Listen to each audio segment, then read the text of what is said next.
Discipline वाली बहू। कानपुर शहर में एक मध्यम वर्गीय परिवार रहता था जिसका मुखिया प्रेमनाथ था। प्रेमनाथ के अलावा उस परिवार में उसकी पत्नी रीमा, बड़ा बेटा पवन, बड़ी बहू गौरी, छोटा बेटा वनराज और पोता बबलू रहते थे। वो सब वैसे तो हमेशा मिलजुल कर रहते थे, लेकिन एक बात पर प्रेमनाथ की उन सबसे बहस होती रहती थी और वो था अनुशासन। प्रेमनाथ के सिवा पूरा परिवार किसी चीज की परवाह नहीं करता था। हे भगवान, कितनी गंदगी हो रखी है घर में। 11 बज गए और अभी तक। अरे क्या हो गया, क्यों बड़बड़ा रहे हो? तुम्हें मेरा बोलना बड़बड़ाना लगता है? नहीं जी, आपका बोलना मुझे बड़बड़ाना नहीं लगता, लेकिन फिलहाल आप अपने में ही बड़बड़ा रहे थे, इसलिए मैंने पूछा। मैं ये कह रहा था कि 11 बज गए और अभी तक झाड़ू भी नहीं लगी। कितना गंदा हो रखा है सब। ओहो, ये आपका रोज का है। मेरा रोज का है या तुम लोगों का रोज का है कि पूरा घर इतना गंदा ही रहता है? ना तुम झाड़ू लगाती हो ना बहू लगाती है। अरे पापा जी, इतनी सुबह सुबह कौन आ रहा है देखने की झाड़ू लगी है कि नहीं? नहीं तो क्या। अरे ये क्या बात हुई तुम लोगों की? घर सुबह सुबह साफ होना चाहिए। तुम लोग ना घर आंगन साफ करते हो, ना तुम लोगों के कोई सोने जागने का टाइम है। जब 10 बजे सोकर उठोगी तो झाड़ू तुम्हारा भूत लगाएगा क्या? पूरा घर ऐसा कबाड़ खाना बना रहता है, कोई आ जाए तो क्या कहेगा? और बबलू क्या सीखेगा? अरे पापा, कितना ओवर रिएक्ट कर रहे हो आप।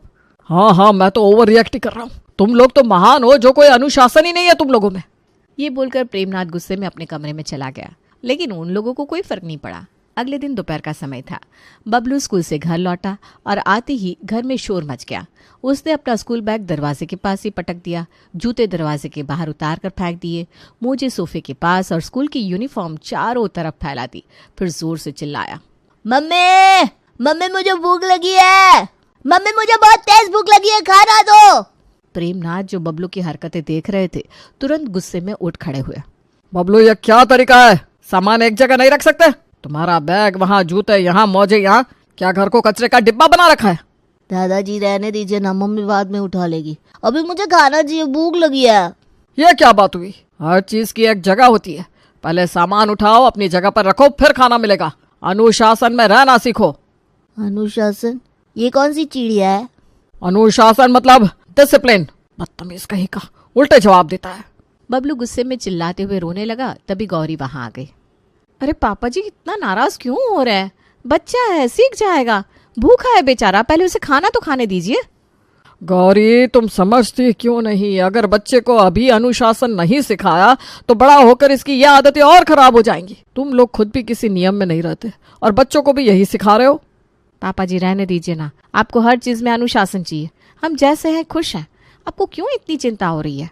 गौरी बबलू को लेकर अंदर चली गई। प्रेमनाथ का चेहरा शर्म और गुस्से से लाल हो गया।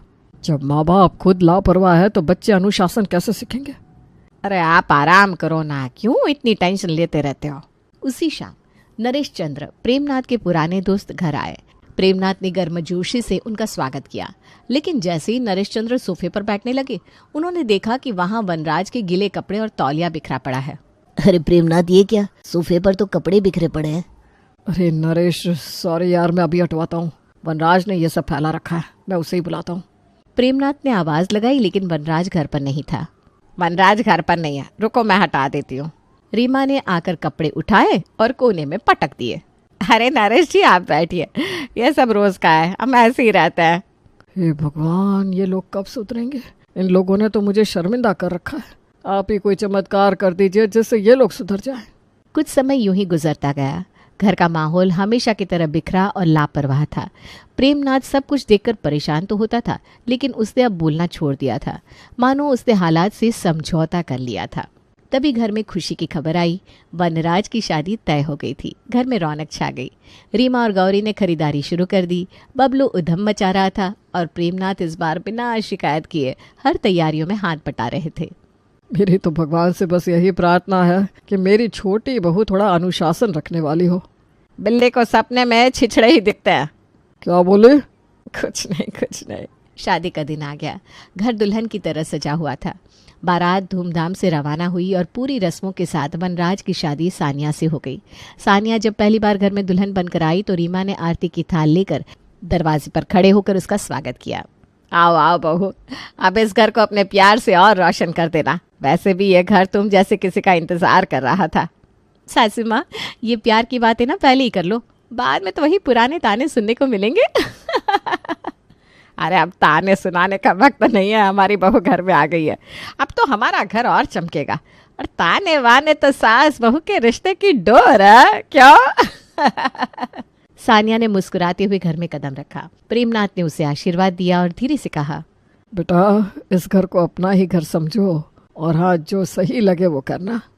सानिया ने सिर झुकाकर हामी भरी। रीमा और गौरी ने उसे अंदर ले जाकर कमरे में बिठाया। सारी रस्में निपटने और मेहमानों के जाने के बाद जब एक सुबह सानिया किचन में गई तो वहां का हाल देखकर हैरान रह गई। फर्श पर पानी फैला हुआ था, प्लेटफॉर्म पर मसालों के डिब्बे बिखरे पड़े थे और बर्तन तो बस पूछो मत। हे भगवान, ये क्या हाल है? ये किचन है या युद्ध का मैदान? तभी पीछे से प्रेमनाथ की आवाज आई। क्या हुआ बहू, पहले सुबह ही परेशान लग रही हो? अरे पापा जी, आप ये किचन बहुत गंदा है। कोई ऐसे किचन में कैसे काम कर सकता है? मुझे तो समझ में नहीं आ रहा शुरू कहाँ से करूं। हाँ बहू, मुझे लगा ही था कि तुम्हें ये सब अजीब लगेगा। क्या बताओ, यहाँ किसी को सफाई से कोई मतलब ही नहीं है। पूरा घर ऐसा है, कोई अनुशासन ही नहीं है। पर ये तो गलत बात है ना, ऐसा कैसे चल सकता है? मुझे लगता है कि थोड़ा अनुशासन होना चाहिए। मैं इसे ठीक कर दूंगी। सानिया ने बिना देर किए किचन साफ करना शुरू कर दिया। उसने पूरा प्लेटफॉर्म साफ किया, बर्तन धोकर सही तरीके से रखे और फर्श भी चमका दिया। किचन को इतना साफ मैंने सालों बाद देखा है। अब मैं आ गई हूँ ना, अब सब साफ ही रहेगा। फिर जब काम करके सानिया अपने कमरे में गई तो वहां का हाल देखकर उसका मुंह खुला का खुला रह गया। बिस्तर पर गीला तौलिया पड़ा था, मोजे और कपड़े इधर उधर बिखरे पड़े थे। ये क्या हाल बना रखा है आपने? बिस्तर पर गीला तौलिया क्यों रखा है? सब कुछ बिखरा हुआ है, ये क्या तरीका है? अरे सानिया, तुम क्यों टेंशन ले रही हो? मैं तो ऐसे ही रहता हूँ। अब आप अकेले नहीं है, मैं भी हूँ यहाँ। आपको थोड़ा तो ध्यान रखना चाहिए। अरे बाबा ठीक है, लेकिन मैं ऐसा ही हूँ। तुम इतना सीरियस क्यों हो रही हो? सानिया ने समझ लिया कि बातों से कुछ नहीं होगा। उसने कमरा साफ किया और पूरे घर को साफ करना शुरू कर दिया। उसने हॉल को भी चमका दिया। ये सब करने के लिए धन्यवाद बेटा, लेकिन उसका कोई फायदा नहीं है क्योंकि शाम तक सब कुछ वैसा ही हो जाएगा। सच में? हाँ, just wait and watch. Premnath ने जैसा कहा था वैसा ही हुआ। शाम तक हालत फिर वैसी हो गई। पापा जी ने ठीक ही कहा था। अरे सानिया, क्या बात है? तुम तो पापा जी के नक्शे कदम पर चल रही हो। हाँ, उनको आखिरकार एक साथ ही मिल ही गया। अब तो घर में डबल अनुशासन होगा। सबकी बातों से सानिया ने समझ लिया कि यहाँ बातों से कोई असर नहीं होगा। ये लोग सुनेंगे नहीं, लेकिन मुझे कुछ ऐसा करना होगा कि इन्हें बदलाव महसूस हो।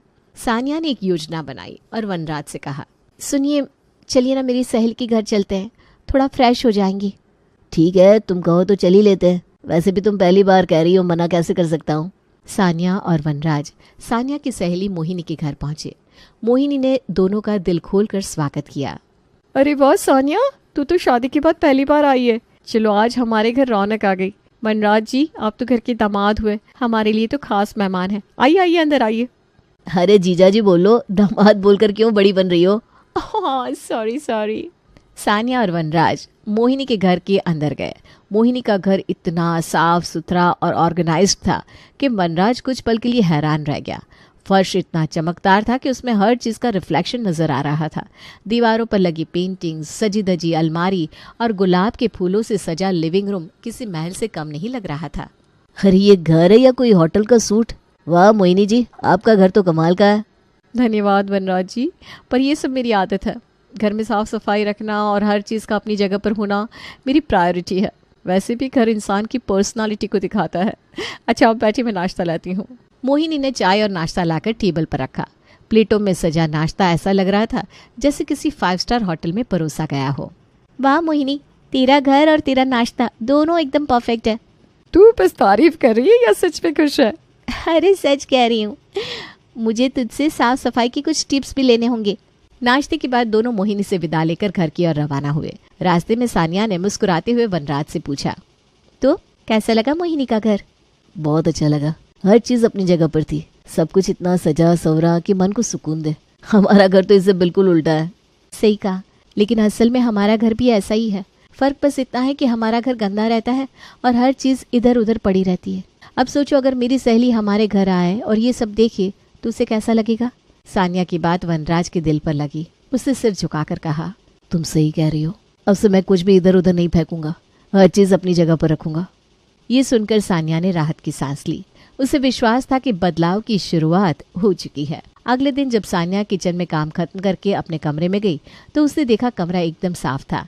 गीला तौलिया बिस्तर से गायब था, मौजे अपनी जगह पर थे और हर चीज ढंग से रखी गई थी। सानिया की खुशी का ठिकाना नहीं रहा। थैंक यू वनराज, मुझे तो यकीन ही नहीं हो रहा कि तुमने कमरा इतना साफ कर दिया। थैंक यू तो मुझे तुम्हें कहना चाहिए, तुमने मुझे सही तरीके से रहना सिखाया। सच में अब अच्छा महसूस हो रहा है। इस दौरान प्रेमनाथ कमरे में आ गए। कमरे का नजारा देखकर वे चौंक गए। अरे ये मेरा बेटा है या कोई चमत्कार हो गया? वनराज क्या बात है, अब भाई पूरा घर ऐसे ही सुधर जाए तो क्या कहना है? पापा जी वक्त लगेगा लेकिन धीरे धीरे सब बदल जाएंगे। प्रेमनाथ ने सानिया की जमकर तारीफ की। बहू तुमने इस घर को बदले बिना ही बदल दिया। चलो अब हम सब मिलकर बाकी लोगों को भी सुधारते हैं। एक दिन सानिया गंदे कपड़े लेकर गहरी सोच में गौरी के कमरे में गई। अरे दीदी ये गंदे कपड़े आपके कमरे में रख दूं? वैसे भी आपका कमरा गंदा ही है, मेरा तो साफ सुथरा है। क्या बकवास कर रही हो सानिया, गंदे कपड़े मेरे कमरे में क्यों रखोगी?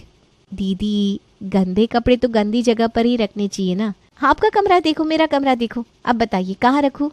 गौरी को ये सुनकर गुस्सा तो आया लेकिन साथ ही उसे अजीब भी लगा कि सानिया सच कह रही है कि उसका कमरा गंदा तो है। उसने कपड़े रखवाने की इजाजत तो दे दी लेकिन खुद के कमरे की हालत पर गौर करना शुरू कर दिया। चाची हमारा कमरा तो आपके कमरे के सामने कूड़ेदान लग रहा है। बाबलो चुप कर। सानिया के इस तरीके ने गौरी को सोचने पर मजबूर कर दिया। एक दिन सानिया ने अपनी सास रीमा और जिठानी गौरी से कहा, मम्मी जी और दीदी चलिए ना आज बाजार चलते हैं, थोड़ी शॉपिंग हो जाए, नए पर्दे भी देख लेंगे और आपके लिए नई साड़ियाँ भी। अरे वाह, शॉपिंग की बात सुनकर तो हमारी थकान ही उतर गई। चलो तैयार हो जाते हैं। हाँ चलिए ना, बहुत दिन गए बाजार गए हुए। तीनों अपने अपने कमरों में तैयार होने चली गई। सानिया को उसके कपड़े तुरंत मिल गए क्योंकि उसकी अलमारी एकदम ऑर्गेनाइज थी। उसने झटपट अपनी पसंदीदा साड़ी निकाली, तैयार हुई और लिविंग रूम में आकर बैठ गई। दूसरी तरफ रीमा और गौरी अपनी अलमारियों में कपड़े ढूंढने में उलझ गई। रीमा की अलमारी इतनी अस्त व्यस्त थी कि साड़ियाँ नीचे गिरने लगी। अरे ये साड़ियाँ क्यों गिर रही है? मैं तो बस वो नीली वाली साड़ी ढूंढ रही हूँ। मम्मी यहाँ भी वही हाल है, मेरी पसंदीदा कुर्ती मिल ही नहीं रही। ये अलमारी ना हमेशा गड़बड़ रहती है। चाची तो तैयार होकर रानी की तरह बैठी है और मम्मी दादी आप दोनों अभी तक अपनी अलमारियों के साथ युद्ध कर रही है। बबलू ऐसा इसलिए है क्योंकि मैं कपड़े हमेशा सही जगह पर रखती हूँ, मुझे हर चीज का पता होता है। मम्मी दीदी देख लो, सीखो चाची से कुछ, आपको तो शर्म आनी चाहिए। रीमा और गौरी जो पहले से ही परेशान थी बबलू की बात सुनकर शर्मिंदा हो गई। हाँ भाई अब तो सच में अलमारी ठीक करनी पड़ेगी, हर बार यही हाल होता है। चलो फिलहाल तो शॉपिंग पर चलते हैं, बाकी बातें बाद में करेंगे। उस दिन रीमा और गौरी ने शॉपिंग तो कर ली लेकिन मन ही मन अपने सुधार की ठान ली। अगले कुछ दिनों में रीमा और गौरी ने अपनी आदतें बदलनी शुरू कर दी। उन्होंने अपनी अलमारियां ठीक की और रसोई में फैली गंदगी भी साफ करनी शुरू कर दी। एक दिन जब प्रेमनाथ घर के लिविंग रूम में आए तो सब कुछ ऑर्गेनाइज देखकर चौंक गए। अरे ये तो कमाल हो गया, लगता है कुछ लोगों को अब डिसिप्लिन पसंद आने लगा है। पापा जी वक्त के साथ सब कुछ बदल जाता है, बस सही तरीके से समझाने की जरूरत होती है। तुमने तो कमाल ही कर दिया सानिया, पूरे घर को बदल दिया। लेकिन तुमने कहा था कि आखिरी बार अभी बाकी है, वो क्या है? बस थोड़ा और इंतजार, मुझे इसके लिए पड़ोस वाली बबीता आंटी की मदद लेनी होगी, उनसे मिलकर आती हूँ। सानिया बबीता के पास गई और उन्हें अपना प्लान समझाया। बबीता जो खुद भी साफ सफाई की दीवानी थी तुरंत राजी हो गई। उसी शाम बबीता घर आई। कुछ देर इधर उधर की बातें करने के बाद बबीता ने सानिया के कमरे की तारीफ करनी शुरू कर दी। अरे वाह सानिया, तुम्हारा कमरा तो किसी होटल की कमरे जैसा लग रहा है, सब कुछ इतना साफ और ऑर्गेनाइज्ड। तुम्हारे आने के बाद तो ये घर भी थोड़ा सही लगने लगा है, वरना पहले तो ये घर किसी चिड़ियाघर जैसा लगता था। चिड़ियाघर? हाँ हाँ मैं मजाक नहीं कर रही हूँ। और देखो तुम्हारा और तुम्हारी सास के कमरे तो ऐसे लग रहे जैसे वहाँ सिर्फ फैला हुआ सामान रहता हो। तुम दोनों को तो बस गंदगी फैलाने का ही शौक है ना। बबीता आंटी आप ऐसा कैसे कह सकती हैं? अरे मैं झूठ बोल रही हूँ क्या? सच तो ये है कि तुम्हें साफ सफाई का जरा भी ध्यान नहीं। हमारा कमरा इतना भी गंदा नहीं है, और वैसे भी हर कोई सानिया जैसा परफेक्ट नहीं हो सकता। अरे रीमा परफेक्ट बनने की जरूरत भी नहीं है, बस इतना कर लो कि लोग तुम्हारा कमरा देखकर सिर पकड़ कर ना बैठ जाए। ये सानिया तो घर की इज्जत बचा रही है, तुम्हें तो उसे शुक्रिया कहना चाहिए। रीमा और गौरी को बबीता की बातों से बहुत गुस्सा आया लेकिन वो चुप रही। बबीता बस मुस्कुराते हुए वहाँ से चली गई। बबीता ने जो कहा वो सही तो था। अब तुम दोनों को भी सोचना चाहिए कि लोग तुम्हारे बारे में क्या सोचते होंगे। बबीता की बातों ने रीमा और गौरी को झकझोर कर रख दिया। उन्हें एहसास हुआ कि अब तक लोग उनके बारे में क्या सोचते होंगे। मम्मी जी अब बहुत हो गया, हमें अपना कमरा और अपनी आदतें बदलनी होंगी। हाँ गौरी, अब हम और शर्मिंदा नहीं होना चाहते, हमें सुधार की कसम खानी होगी। अगले कुछ दिनों में रीमा और गौरी ने अपने कमरे को बहुत अच्छे से सजा लिया। उन्होंने न केवल अपने कपड़े और सामान ऑर्गेनाइज्ड किए, बल्कि रसोई और पूरे घर की सफाई भी शुरू कर दी। एक दिन जब घर पूरी तरह से ऑर्गेनाइज्ड हो गया तो सबने मिलकर सानिया का शुक्रिया अदा किया। बहू, तुमने जो किया उसके लिए मैं तुम्हारा तहे दिल से शुक्रिया करती हूँ। तुमने हमें सही मायने में जीने का तरीका सिखाया। हाँ सानिया, हमें माफ़ कर दो। हम शुरुआत में तुम्हारी बातों को समझ नहीं पाए, लेकिन अब हम वादा करते हैं कि घर हमेशा साफ सुथरा रहेगा। अरे दीदी और मम्मी जी, माफी की कोई जरूरत नहीं। परिवार में प्यार और समझ ही सबसे बड़ी बात होती है। बस अब हमेशा ऐसे ही रहिएगा। तो ये है मेरी डिसिप्लिन वाली बीवी का जादू। अब ये घर हो गया है एकदम परफेक्ट। और नहीं तो क्या, अब हमारा घर चिड़ियाघर नहीं बल्कि महल लगने लगा है। और इस तरह सानिया ने न केवल घर को बदल दिया, बल्कि पूरे परिवार को भी जीवन में अनुशासन का महत्व सिखा दिया।